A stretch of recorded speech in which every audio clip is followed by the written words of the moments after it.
Welcome to the Chasing Your Dreams podcast, a place for you to find the wisdom and powerful strategies for overcoming obstacles and making your dreams come true. Here is your host, Eric Hall. Welcome back to the Chasing Your Dreams podcast. I'm your host, Eric Hall, and today it is an honor and a privilege for me to bring to you Mr. Stephen Hightower, the president and the CEO of Hightowers Petroleum Company. Please introduce yourself, man. Yeah. Hello, how you doing today, Eric? I'm doing good. Yeah, Steve Hightower, President and CEO of Hightower Petroleum Company, and glad to have the opportunity to speak with you today. Whew, thank you, man. It's a pleasure, man. You can already see, a little anxious, excited for the interview. As I told you before we actually got on here, man. But, kind of tell the guests who you are. Well, I'm just a brother out of Middletown, Ohio, between Dayton and Cincinnati, and had I would like to say the opportunity to start, father coming from Mississippi, heading towards Detroit, stopped in Middletown to drop my aunt off and got a job at Armco Steel here in Middletown and worked at Armco for the next 40 years of his life. But along the way, in 1955 or 56, he started washing cars, and that turned into a janitorial company, of which I grew up in. And that's where I basically got my business knowledge, watching my mother do the books on the kitchen table, paying the employees coming in and out of the house. And, just actually by the time I was 16, I was managing crews, just kind of always, wanting to be like my father in his teachings, watching him go to Armco, get out, put on his suit and tie, go out and sell business. By the time I was 18, I had an option to go into the Air Force. Could have went to college, but what I did was I gave an application to Armco Steel to want to be a salesman. And the guy patted me on the head and said, I can go in the plant, but I couldn't go be a salesman. I would have to go back to school and come back to him. And I looked up and said to myself then, that, if I put 30 years into the plant, I'll come out with a gold watch and a pension. But if I put 30 years into myself, I'd probably be further off. And that decision was made when I was 18 to go and stay with my father's business. And that was in the janitorial business, of which I continued all the way up through 1979, I believe. At which time I started doing union cleaning, and in that union cleaning, start doing major projects like General Motors, GMAD, and Norwood, where they were retooling the Firebird, and we had about 17 laborers on the floor pushing the broom and keeping things clean while they were working in the plant. So we went from a non-union janitorial service to a union cleaning company. And that in and of itself was an experience and a trip, because now you're dealing with unions and, union employees that don't really become your employees, people that were making at that particular time, you're talking 78, 79, making $4 an hour for $50, $4.50 an hour, all of a sudden making $23 an hour plus fringes up to $32 an hour. And you're putting, time and material on top of that. I thought we were rich at that point in time. We really started making money. And so I bought my father out, sold his business 3 years later. Okay, basically got out of the janitorial business, more or less looking at the union cleaning, and then started placing blowers and motors on wastewater treatment plants, which to this day, we still do wastewater treatment plant work. But at that particular time, it was called Landmark Building Services. And I went back non-union and called it Highmark Construction Group. And so to this day, we still do, again, construction on wastewater treatment plants throughout the Midwest and the Northeast. But during that time in 1981, 82, I started selling industrial materials. and selling parts and different things to Ford Motor Company in Sharonville. And I, at the same time, just began to sell all kind of things. The state of Ohio had a set aside come into play, and I started selling guardrail. I sold paint, I sold metal posts, I sold pinto beams, I sold furniture, whatever the state was buying and setting aside, I was selling. And so I become very transactional, and I would not really take a focus per se, but whatever I could get my hands on that they were buying, you had to be a minority company to sell to the state in the set that those items that was set aside. And so therefore, whether I had a Granger catalog or whatever the case is, I knew how to go get a buyer. Well, that was actually the customer was the state and was just selling everything.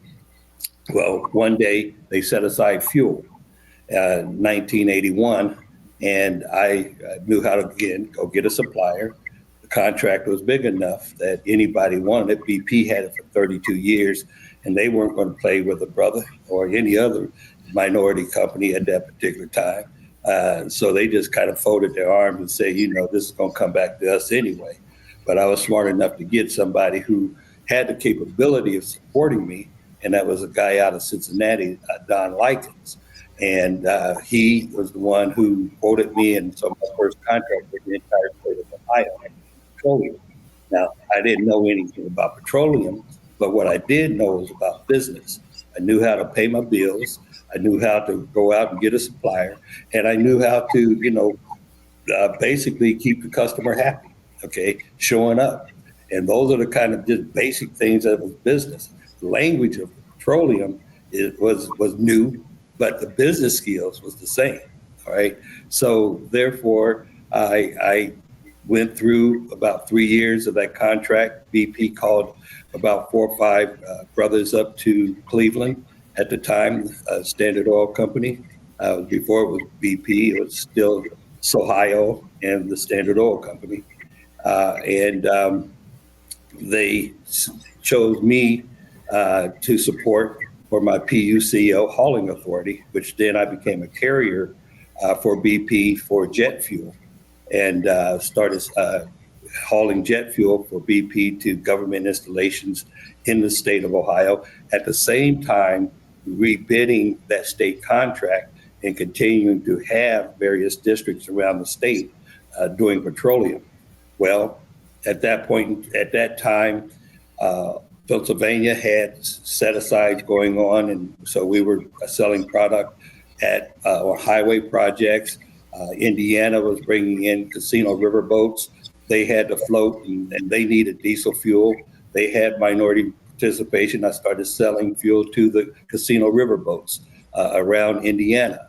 And those were the kind of things that actually got me started. That gave me enough of a foothold by the time that I actually started going to conferences, which was petroleum conferences. I was able to say, I'm doing this, I'm doing that, I'm doing that, in which most other brothers, I was the only brother in the room then, the only brother in the room today.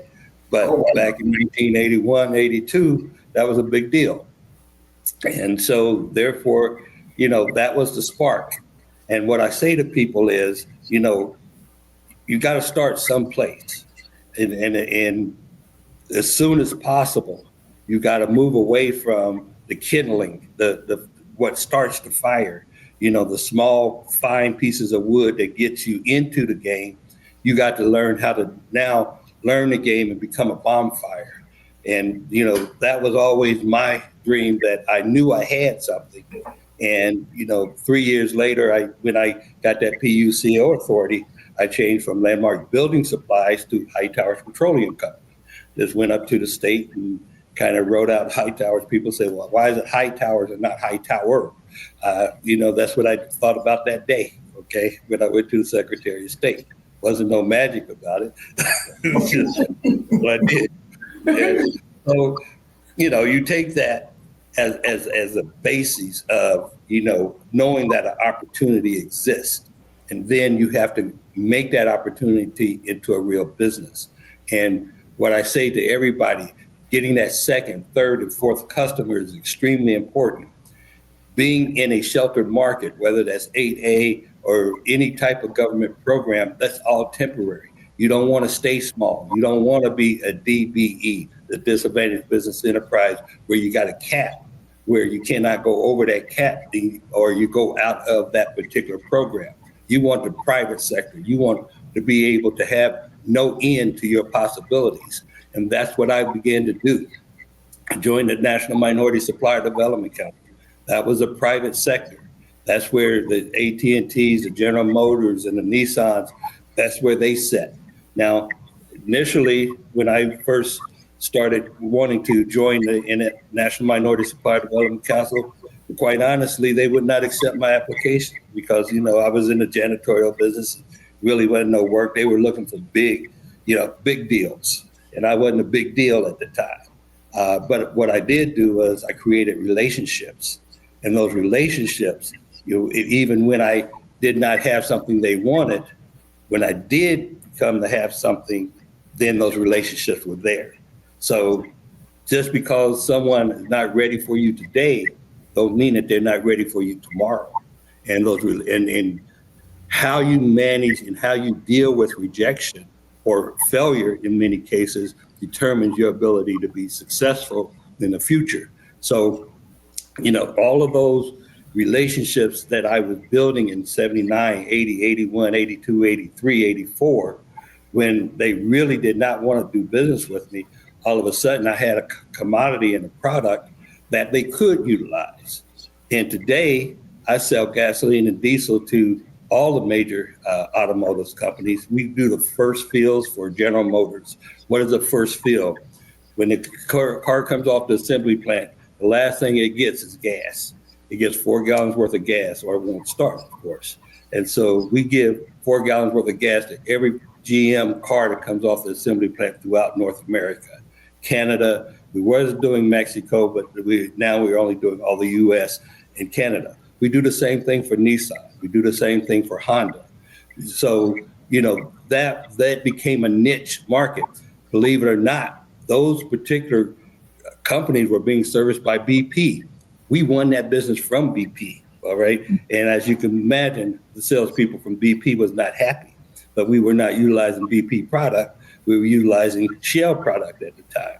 And even when we were getting the Shell product approved, the salesperson from Shell was saying, like, they just playing with you. They're not going to give you that business. They want to give you business. This is the salesperson saying to me, they come to me, you ain't going to get that business.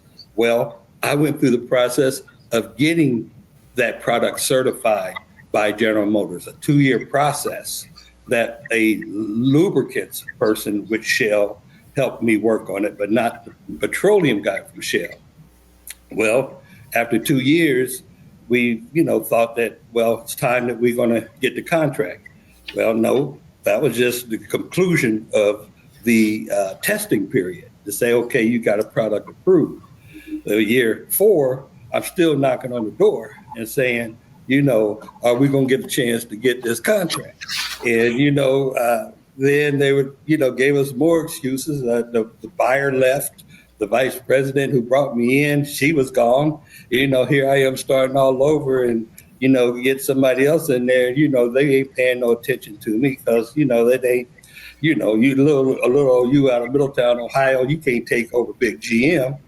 But it was in 2008. And I think that's when Obama was elected. That's when the economy was so bad that GM was going into bankruptcy. And BP began to treat GM as if they was a Steve Hightower, kicking them in the teeth and making them on credit, on cash, and had to pay in advance and those kind of things. That's when I got my opportunity. And that opportunity came by them first calling me to Detroit and asking me, could I start? Well, you're going into bankruptcy, and I'll start 30 days after bankruptcy, okay? No, we need you to start before then, okay, during bankruptcy. And the only thing at risk is going to be the last week. So So your last week of delivery is always at risk. And so we figured that's something around $250,000. Okay. Really still a, young brother trying to, hang on, and, you'll put yourself at risk for $250,000. Somebody going in bankruptcy. Will you give me a bond? Will you give me a performance bond? Okay. And initially now, the guy said, no, we ain't gonna do that. We do that. We just give that to our existing supplier. Well, there happened to be a sister who was chief procurement officer at the time, Barbara Whitaker at GM. And I went to her and said, look, they said that they'd give a performance bond to the existing supplier, but they wouldn't give it to me. And that was on a Tuesday. I just came back that Monday night from Detroit. On Wednesday night, about 5:30 Wednesday night, I get a call from that same guy who said, Steve, if we give you that bond by Friday, could you start? I said, if you get that paperwork on my office by Friday, we'll start on Friday. And that was Wednesday at 5:30. Basically, less than 48 hours later, we had to start and open up every plant in the United States, including Mexico. And I made 2 calls, one to a company that helped me when I was first getting started hauling for BP, which is now Keenan Advantage. Dennis Nash was president. And Dennis said, Steve, if they don't pay you, I'm coming to you, not the GM. And the other was to Shell, and said, we got to start. Now, believe it or not, Shell was the only one that was lagging and trying to get up and going. But we started. They allowed us to buy a little BP product in the areas that Shell was not quite ready or couldn't get product there in time.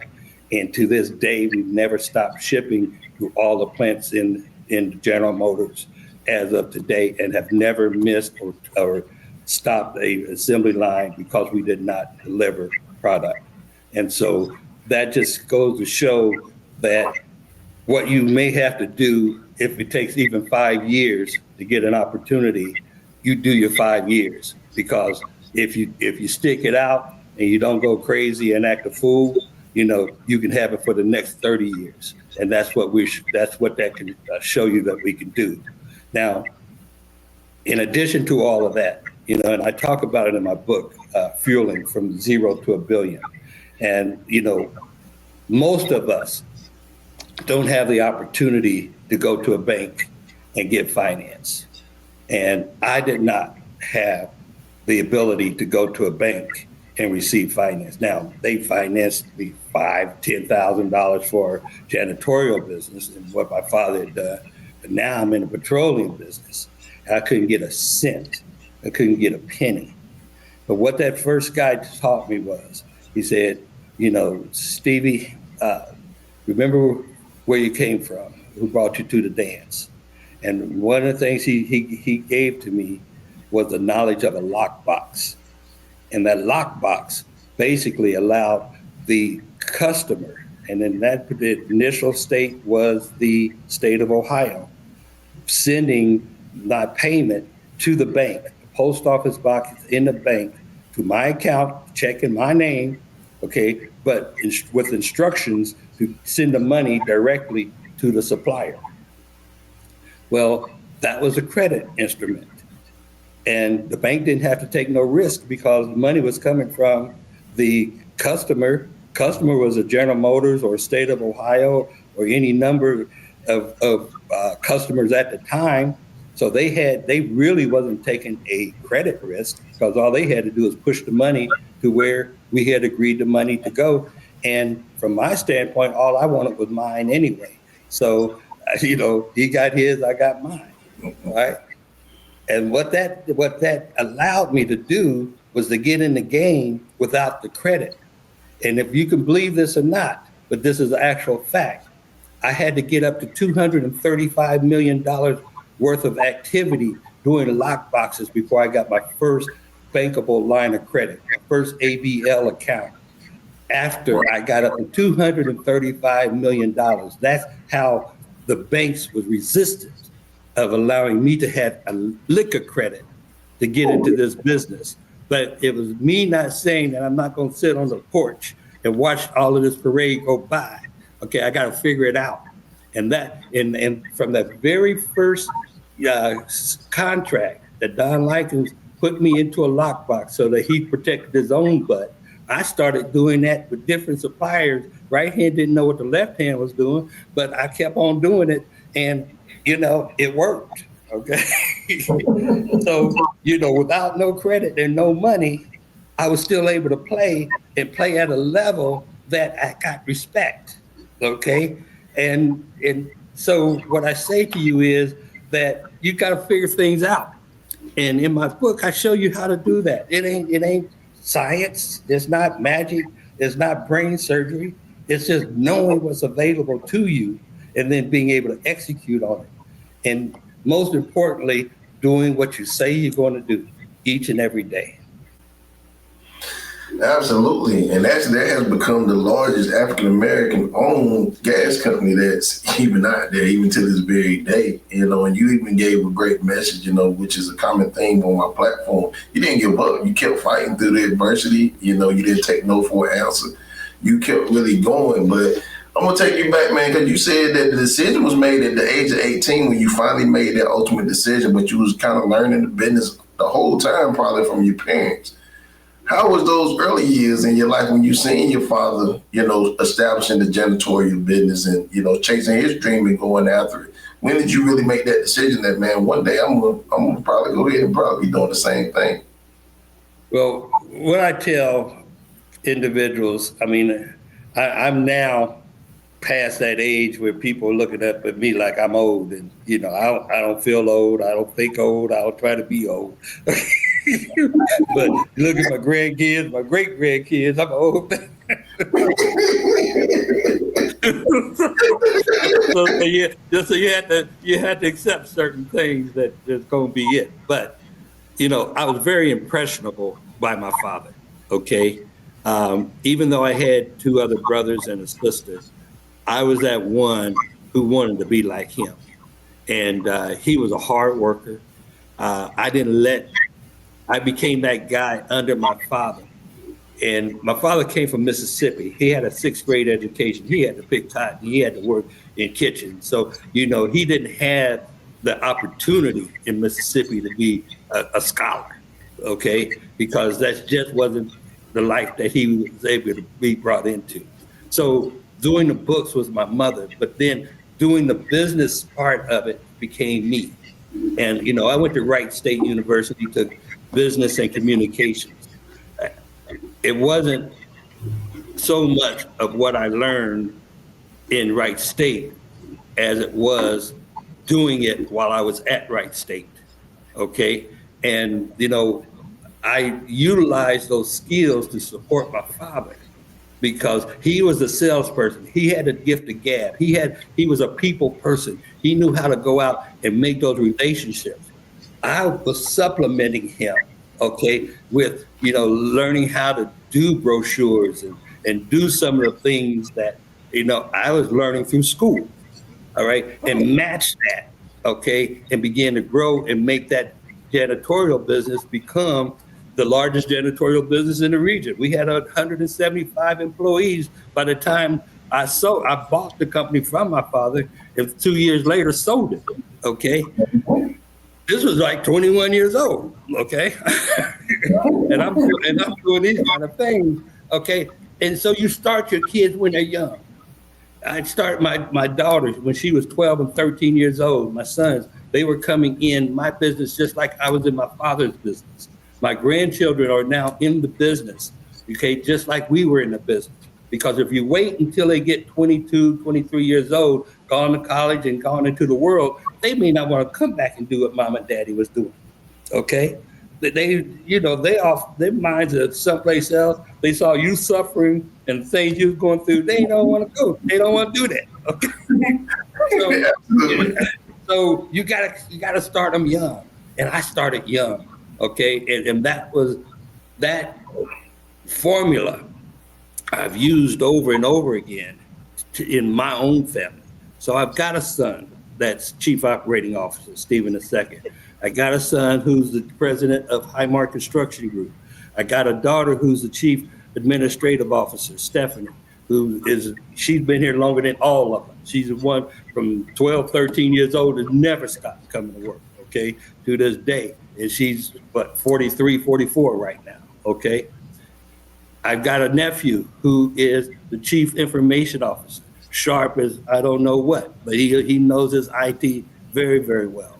I got two granddaughters, one who actually does accounting and the other does customer service, part of the business.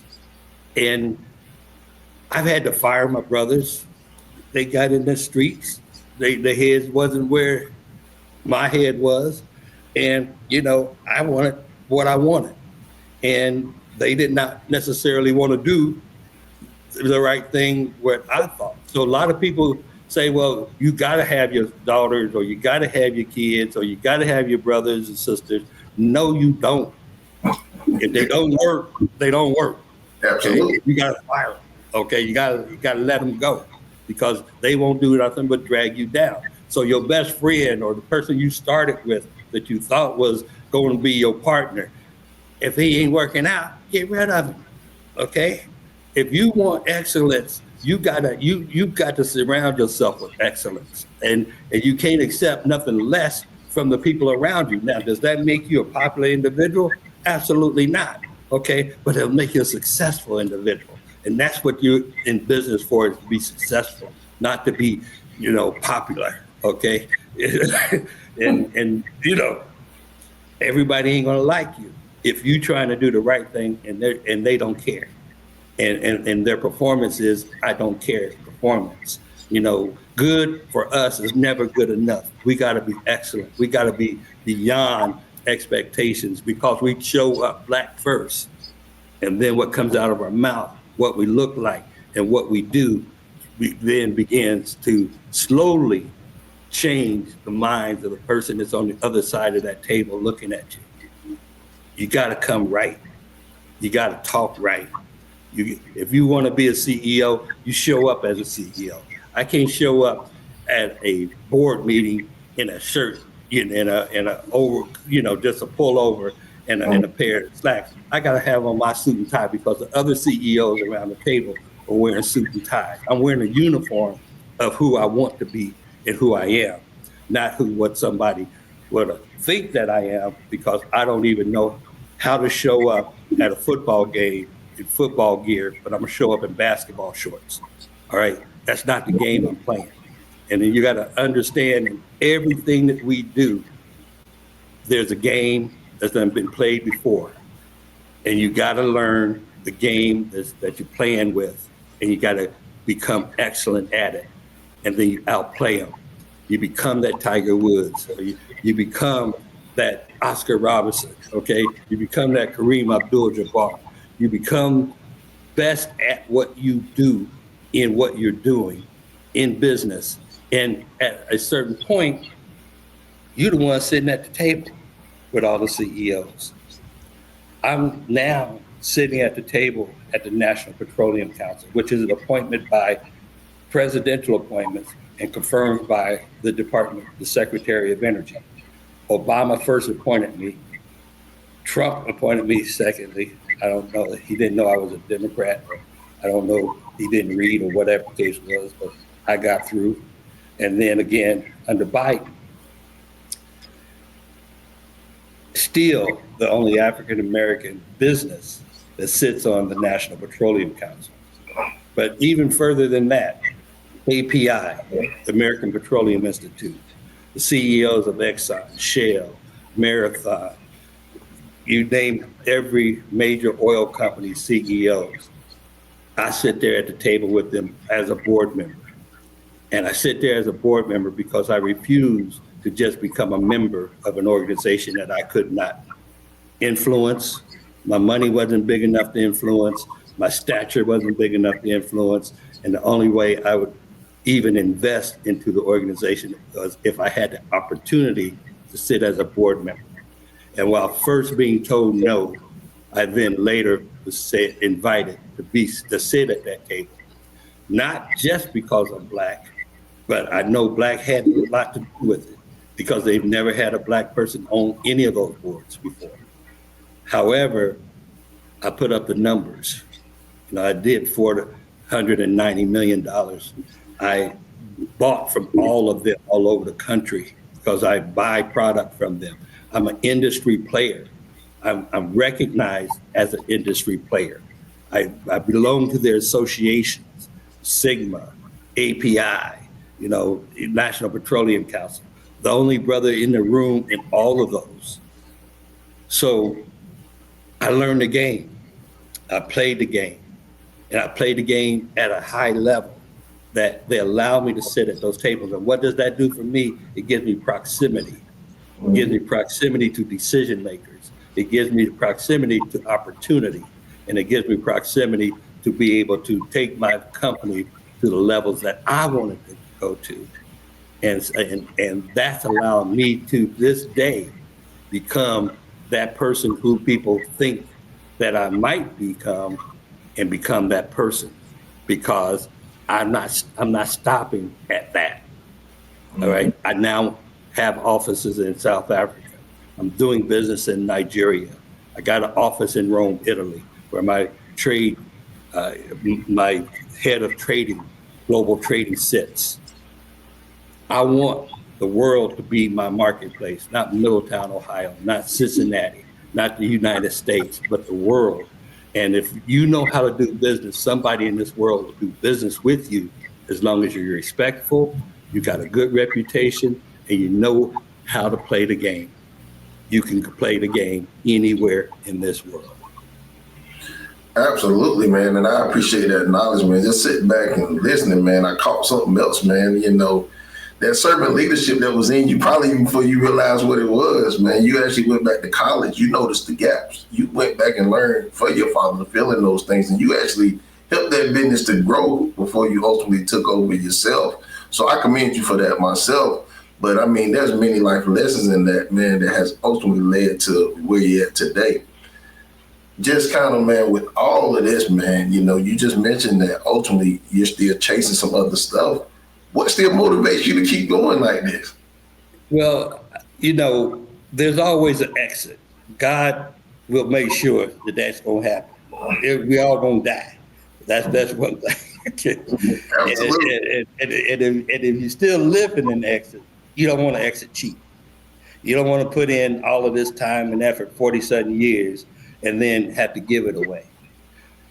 In the business that I'm in the downstream wholesale distribution, where the AT&Ts, the Duke Energies, the GMs, Hondas, Waste Management, you just name it, the Union Pacific Railroad, all of those are our customers. We've got some 200 customers right now. We're every major city in the United States, okay, delivering fuel today.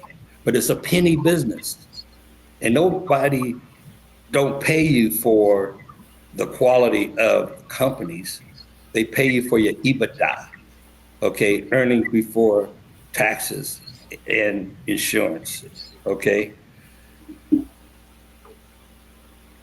That is the only thing that you going to have a multiple on. Not just that you got the AT&Ts and the General Motors. What is your bottom line? And so I had to build a bottom line.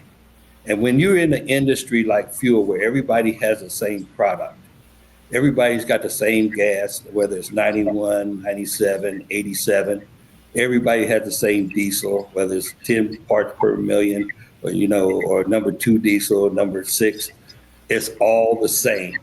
So nobody's paying 4, 5 cents, 20 cents more for the same product. So it's a very, very tight margin business. I needed to get into the dollar business. And to get into the dollar business is reserved for big boys, okay? So when you see ExxonMobil and Shell, those guys making $30 billion a quarter, okay, which they have done, that's bringing that black stuff out the ground. Now, I might not be able to own the ground and own what's coming out of the ground, but I can play in that upstream market and I can play at where I play at, and that is in trading and buying and selling. And so once you start buying and selling in that market, instead of a transport truck that you'll see a Hightower tractor trailer going down I-75 with a load of fuel, it'll cost you $30,000 in that load of fuel, but you're only making 3 cents a gallon, and there's about 9,000 gallons in there. So you ain't making a whole lot of money, you're still making pennies. But in a load of crude oil, where you got 2 million barrels of crude oil going from WTI out of the Gulf Coast, each one of those loads is 180 million or 160 million dollars. Okay, 160 million dollars per load versus 30,000 per load. And here you are back again with, is the bank going to give you that kind of money? And again, look at my book and show you how you basically start all over again. And there's still the same kind of tools that you can leverage within a commercial bank in order to get that kind of credit without the bank holding that liability. And so the difference is on 2 million barrels, if you can make 50 cents a barrel, or you can make $1 a barrel versus making 2 or 3 cents on $30,000, okay, you'll change your bottom line. And so whenever I exit, I want to exit large. I don't want to be a little guy. I want to be the guy I want to be, not the guy that they want me to be. And I learned how to leverage myself into a larger and larger, more profitable, size of a business, such that I can walk away and not walk away small. And then somebody looks back and says, oh, that's Hightower, but I don't own none of it. I don't want to be that guy. I don't want to be that guy. Whew, that's a message in many different ways for me as well, being in business, because I don't want to be that guy either. I want to continue to grow, and I definitely want to leave a legacy for my family. I actually have 3 girls, and it's interesting that you say that about, how you brought them up in the business, and, kind of you hope some of the same things take place that, like they see, like you seen the gaps, they ultimately can see some of those things and take it to another level as well. But you also mentioned something great that we actually, I guess we really can discuss even more. Like, you can't hire everybody. Like you mentioned what happened with the family, but even friends, once you get into business, the first thing people start to think is everybody think they just got a job. Like right out the way, no interview, no nothing, probably don't even got the qualifications. And it simply just does not work like that. Did you go through any experiences similar to where people just thought like, okay, you got this business, I'm just gonna work over here? And not even be willing to put in the time and the work that it take to be great at, what you do? Well, in the janitorial business where you really have part-time people for the most part, they work in 3 to 4 hours a night. They're again making a little over minimum wage, back 60s, 70s, and, their work habits were, you got to go pick them up, you got to go get them, they weren't the best. They were good at maybe putting, being a floor man, they understood how to clean, but the mentality was still just, I'm just doing something to make some money versus, I'm really into a job. And at a certain point, when you start paying the union wages and you start growing into where you're actually paying folks, right, then you have the right to expect that they'll get out of bed. Okay, you ain't got to go pick them up and wake them up in the morning. And likewise, the streets can have your family such that they're more interested in the streets and what's in the streets than you and what you're doing in your business. Mm-hmm. And in either of those cases are not good for you, what you're trying to do if you're focused on growing your business. So if it happens to be your family or happens to be people you grew up with, your family and friends, all right? If they're not ready to step up, they got to step out and step off. I've had them swing on me. You can't fire me. Yeah, I mean,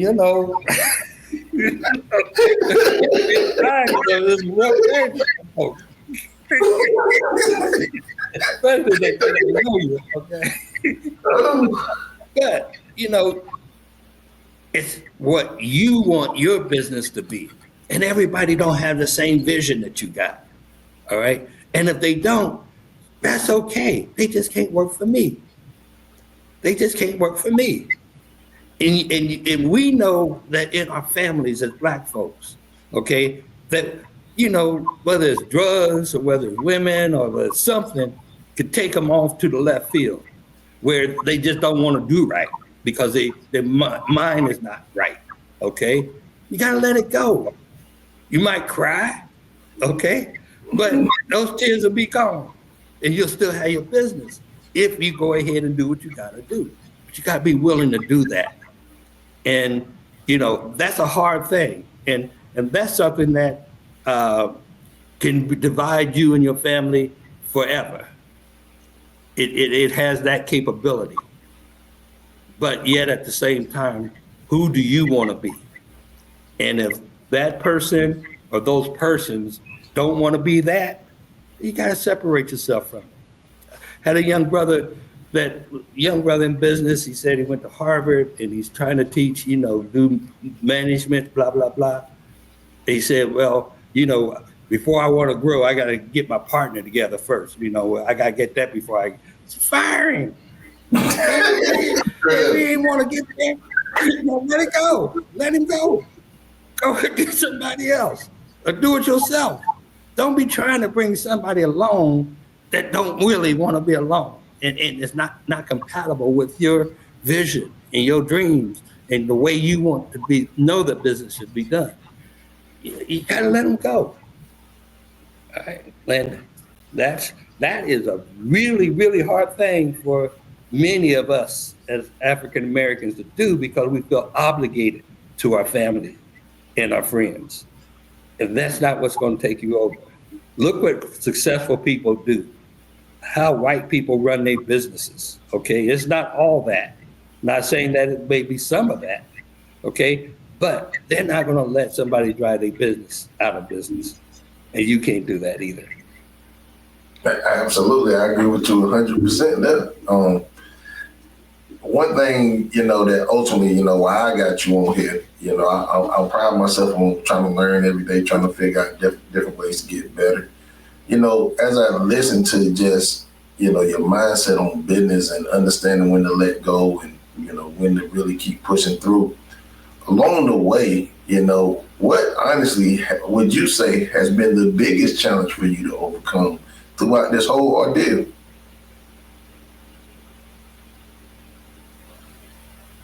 I've had to let my whole board of directors go. Okay. And they were corporate. They were senior vice presidents of Shell, okay, and other major corporations. They did not see my vision. They wanted me to stay small, keep doing your little business that you've been doing, okay? Don't try to get up here because that ain't for you, okay? Just stay down here. And I can't pay people as smart as they are to keep me small because it ain't what I want to be. And so getting past all the challenges of growth, which capital, okay, support people, all right, getting those customers to believe in you, all of those are, it takes a long time to gain that reputation. It takes a lifetime to gain a reputation, and it takes 10 seconds to lose it. I am who I am because I've been that person for a very, very long time. I spoke truth to power. I said I wanted to be $1 billion company before I became $1 billion worth of business. Okay? I said I want to be global. I said I wanted to be national before I became national. I spoke truth to power and the reality. I made my own, and I did not let a board, a family, my friends, my adversaries, those other companies that say you're gonna be a has-been, those banks who say you just trying to do too much. We can't. I didn't let none of that. And let me. I don't want to say end by, but let me say this very important thing. I never see failure as failure, but as a learning experience. I never see failure as failure, but as a way to practice my techniques and to perfect my performance. I never see failure as failure, but as a game that I must play to win. You see, because you're not judged by the number of times that you fail. You're judged by the number of times that you succeed. And the number of times that you can succeed is direct proportion to the number of times that you can fail and keep on going. Okay, I done failed many times. Okay, but I never looked at it as a failure. I just looked at it as a learning experience. And I kept on making it better and better and better. Yeah. This book right here, Fueling, okay, from 0 to a billion. I got my life story into this book from the time I was a kid to today, and how I got there, and how I got there without no money, but I got there with heart. And you got to have more heart and desire. Then you have contacts, then you got money, then you got all of that. You got to have it right here, and most important, right here. Because those days where it's not going to be good, where you ain't the money thin, but you still got to figure it out, that comes from within. All right? It pays to be a little smart, but you got to have heart, okay? Because that's what's going to let you know if you're the woman or the man that you need to be to go beyond what it is that you have to do to be successful. Absolutely. And you spoke to it greatly. Perseverance, right? To overcome adversity, to achieve success. Like, man, you really have accomplished so much just sticking to it and really fighting a good fight, man. I really appreciate you on here today, man. I don't want to rob you of any opportunities. Is there anything else that you want to get out to your guests? You want anybody else to know? I just think that it's very important that we talk to each other. And, it's not that I don't talk to everybody, and the conversation that I'm talking is not a black conversation. It's a business conversation. It's a success strategy conversation for anybody, all right? But we got to know it for ourselves too, that it's possible. And, if you could take a guy like Bezos and these guys on Amazon, all of this, and they go in their basement and, in a bathtub, in a garage, and they come out over years, become multi-billion-dollar companies, the largest companies in the world. Why can't we do that too? You got to try. You got to be trying hard. You got to be trying hard for a long period of time. And you got to be right by others during that whole period of time. Can't be trying to, just gonna get a little bit out of it. No, you got to be right each and every time. You can't do people wrong, okay? Because that's the 10 seconds that it takes for you to lose it all in terms of your credibility, in terms of, are you an honest person? Because again, it's a lifetime to become that person who people say, he's all right, he's a cool guy, he's not gonna beat you. I don't hear noise that he's that type of person. I only hear noise that he does what he's supposed to do. He's successful because he's doing those right things, and that's how he gets to sit at the seats that he gets to sit in. That's who you want to be. Absolutely, man. As I start to wrap up, man, I definitely want to know this. What does a typical day in your life actually look like? Same as it did yesterday. I get up out of bed and I go to work, all right? And I, have managed my folks. We have a 8 o'clock call every morning because we can do it virtually. Even though people are here, we still, use Teams and kind of get the day started by everybody knowing, if there's anybody out, Anybody need any help? Anything going on that people need to know about? It allows me to be able to travel and also to keep my finger on the switch without necessarily always being in the office. But most importantly, people are very nervous and worried about what's going to happen with this new administration and what is that going to mean for Black folks if they get rid of DNI, DEI, and you're no longer MBE. You might not be a DBE. You might not have no 8A no more. You do what you did yesterday. You just do it harder than you did it the day before. That's how you overcome. And don't worry about what somebody else is going to do, because there won't be a politician that's going to give you a contract. It's not a politician going to get you out of bed. It's not going to be a politician that go and make that sales call for you. You just have to make 4 or 5 more sales calls than you made before, okay? That's who I am. That's what I do. That's why I'm not always sitting in my office, because I'm going out, I'm talking to people, I'm meeting people, I'm at associations, I'm where I'm supposed to be when I'm supposed to be there, okay?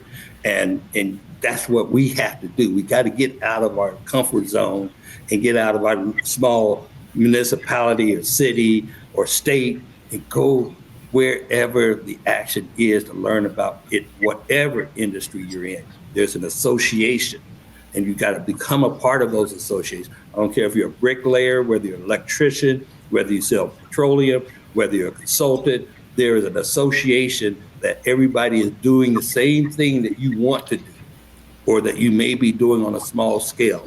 You got to become a part of those organizations until you become a fabric of those organizations, until everybody in that room know who you are.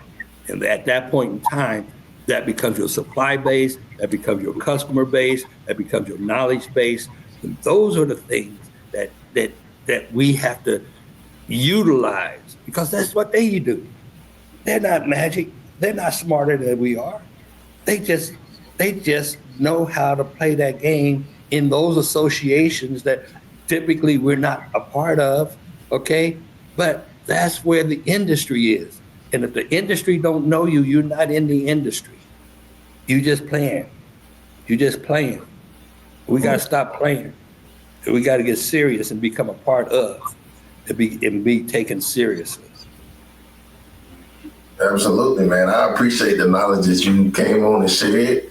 I'm definitely getting a copy of the book, because I definitely want to learn. But let's help everybody out. Let's, how can they find the book? Where can they buy it from? What's the best way to, really get in contact with you? Anything that can really help? Barnes and Noble, and also Amazon has it. It's called Fueling by Stephen L. Hightower, STEPHEN, From Zero to a Billion. And I got a lot of knowledge, a lot of wisdom, but hopefully motivation to know that you can do it. There's a way to do it. And if you utilize these formulas and you kind of stay on that track, you can too. Absolutely. Man, I definitely enjoyed you, man. I'm humble, man. Like I told you, even prior to even getting on here, I'm definitely going to try to learn any way I possibly can and apply some of the things you even laid out here today. I wish you the best. I hope your subscribers, your audience, reach out to me in any way, whether it's LinkedIn or whether it's Facebook or whatever it's called nowadays, X or whatever, just Stephen L. Hightower. And just good to know that you can touch somebody and help somebody. That's where we're at. That's where we have to be. Like I say, government ain't there for you. It was nothing but kindling to start with. It's just supposed to start the fire. It ain't supposed to be the bonfire. It ain't supposed to be the house. It's just supposed to start you to start with. And that's the mentality. You got to use it and get out of it quickly, grow out of it quickly. That's all it is. It's a starter. Absolutely. And I appreciate that. Now I got to figure out how to keep my fire growing around here for sure. I got to figure out some ways. If I can say one more thing, find a business where somebody have to have, and not a business that somebody want to have. Okay, because the difference in something that somebody have to have is like toilet paper. You got to have toilet paper, which means you're going to buy toilet paper next week and the week after that. Likewise with fuel, you got to have fuel. You're going to go get you some gas, tomorrow, the next day, and the day after that. You got to have it. But you ain't got to have consulting services. You ain't got to have a store. You got to go to your store someplace in the hood, or whether it's even at a nicer place. I ain't got to go to your store, okay, and get what you have. Find something that's some business to business, not necessarily always B2C, which is business to consumer. Find something that in every product that's made has something in it where it has to have it. It has to have it in order to make that product. And if you can find those types of things, then you could have repeated business, even to the degree that you can be on a ship, on a cruise, laying down with a milkshake and be making money at the same time. That's where you want to get to. Absolutely. Well, you check that link, then no sooner we finish, come on, we sending you a message so we can continue this relationship for sure, man. And I'm sure my guests are going to enjoy you when this video gets ready to release. Well, this will be the end for today's episode of the Chasing Your Dreams podcast. I'm your host, Eric Hall. See you later.